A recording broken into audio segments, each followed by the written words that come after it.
Le 20 novembre 2023, la projection en avant-première du documentaire La Chine selon Events a eu lieu au lycée Albert Demain dans le 7e arrondissement de Paris, un événement organisé par l'Université normale de Beijing.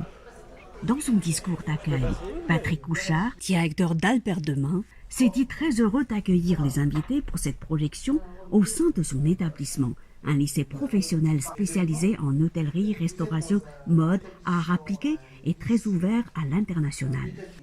Pour sa part, Chen Gang, directeur de la faculté des arts et de la communication de l'Université normale de Beijing, a brièvement présenté Joris Ivens, le protagoniste du documentaire. Originaire de la Hollande, Joris Ivens est un grand maître du documentaire. Au cours de sa carrière qui a duré 50 ans, il a réalisé jusqu'à 17 films en Chine, dont le documentaire Yukon déplace les montagnes.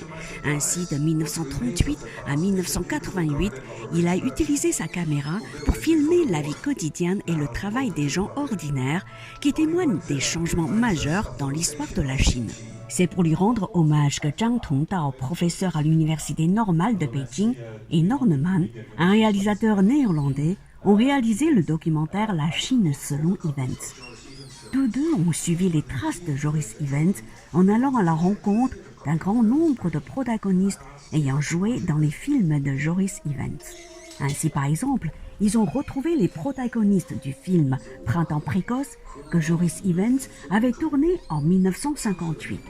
Ils ont aussi retrouvé ceux qui ont joué dans Une histoire de vent, le dernier film que Joris Ivens avait réalisé en Chine en 1988.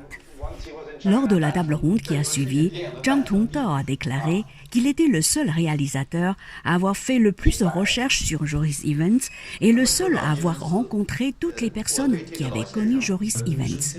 Ce qui l'a motivé pour réaliser ce film, c'est sa volonté de comprendre qui est Joris Ivens et l'origine de ses liens profonds avec la Chine, qu'il considérait comme sa seconde patrie.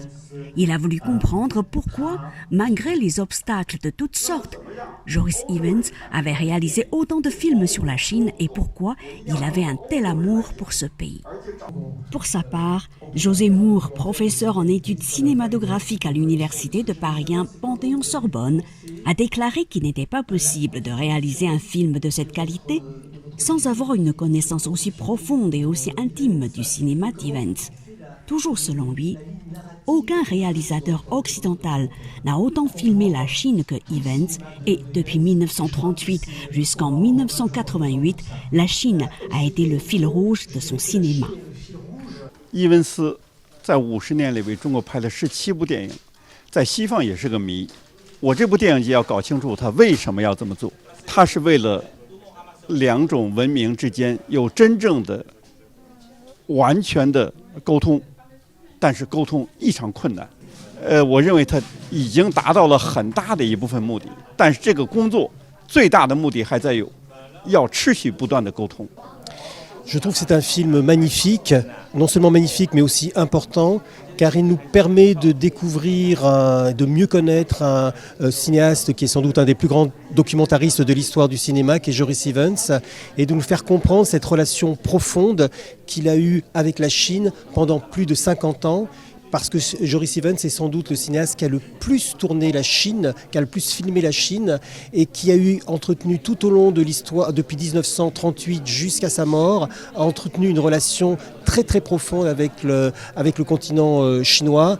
Et je crois que le film du professeur Zhang est un film magnifique qui est important et qui va mieux permettre de comprendre l'importance qu'a Joris Ivens, non seulement dans l'histoire documentaire, mais aussi dans les relations entre l'Occident et la Chine.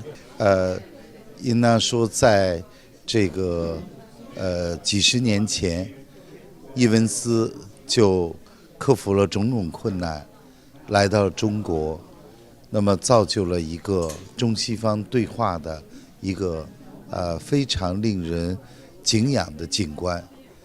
留下了一个巨大的中西方对话的一个宝贵的财富。